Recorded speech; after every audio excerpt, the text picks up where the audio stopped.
Welcome back to the CompetitionPlus.com audio magazine. We're here with Bill Miller and Tim Gibson discussing the 1,320-foot conundrum that the drag racing world is currently experiencing. 1,000-foot versus 1,320. Some fans desperate to go back. Some people want to keep it at 1,000-foot and pursue racing the way we have it currently. Gentlemen, there are a lot of issues out there, and I can't wait for you to continue to weigh in. Thank you for joining me.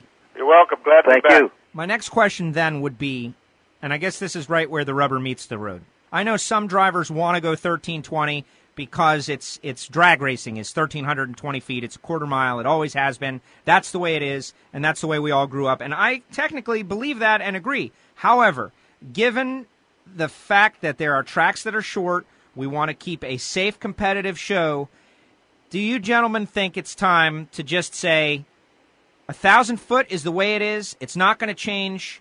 Get over it. Pretty much. I think that you say that a lot of drivers want to go to 1,320. I think you have to qualify that by using the same line of reasoning when somebody gets on television and they say, well, there's lots of people who want to have more taxation to cure the problems of the United States. It's like, I want to stop them right then, and I want to say, okay, who and how many? Because it's very easy to say, lots of people want to go to 1,320. But I will tell you right now that because we make such a large quantity of rods for the Top Fuel and Funny cars, I would bet you that it's in the 10% or less category of people who want to return to 1,320. Well, that would certainly change, and I know exactly what you're saying about generic terms being floated out there that are in some ways supposed to quantify a number, which you don't really know. So, yeah, like you need to say, okay, how many and who? Well, on that point, because the next question is, well, why not on some tracks? Why not on some tracks, guys? Because the tune-up would change. And that's, whereas in the Cup Series, again, Nitro motor is not the same as a gasoline Cup Series motor, but they have tune-ups for short tracks and super speedways and intermediates. Could NHRA Nitro teams have the quarter-mile tracks and the 1,000-foot tracks, depending on shutdown? If you're trying to sell this program to a sponsor, I don't think that you can have different length racetracks. It's hard enough to get them to understand what we're doing right now. Much less changing the length of the drag strip based upon the environment that you're in. Well, I think what we have seen here today is the uncomfortable realities of certain physics.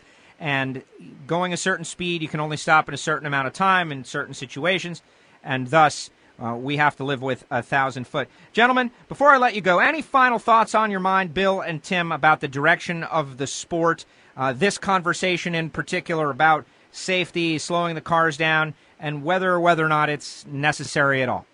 My only comment, and I'll let Mr. Gibson talk after I get done, but my only comment is like, I don't see any issues at the present time with the speeds that the cars run, nor do I see any issues at the present time with the distance the cars run. Again, you can't make everybody happy. You'll never do that. But if you can make 90% of the folks happy, I'd say you're doing a really good job. And I believe that in the scenario or the vein that we're in right now, that the 1,000 foot has satisfied the requirement. Otherwise, you wouldn't be putting people in the grandstands. They'd be staying home.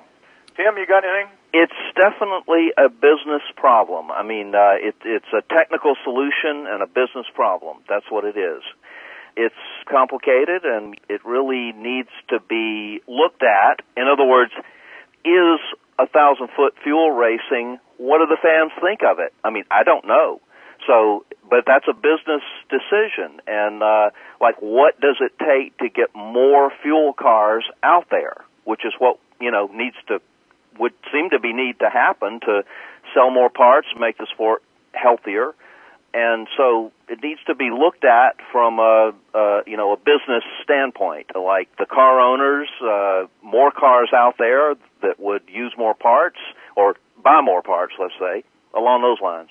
I guess, Joe, what Tim is trying to say is, what would you rather have, 1,320 and the current amount of Top Fuel cars, for example, which is 12 to 13 full-time touring professionals, or would you rather leave it at 1,000 and allow the entry list to be 16, 17, or 20 cars per race. To me, if you want a good show, the 1,000-foot has already proven its merit, and what we really need are more players. We need more cars, more participants.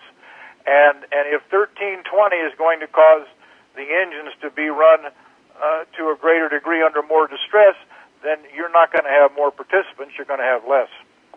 Gentlemen, I want to thank you for taking the time today on the CompetitionPlus.com audio magazine to discuss an issue that, frankly, is still on the minds of many drag racing fans, but ultimately, I think, has to be put to bed, and the sport needs to move forward. I think both of you did a great job of helping us get to that point here today, so thank you very much. You're welcome. Thank you.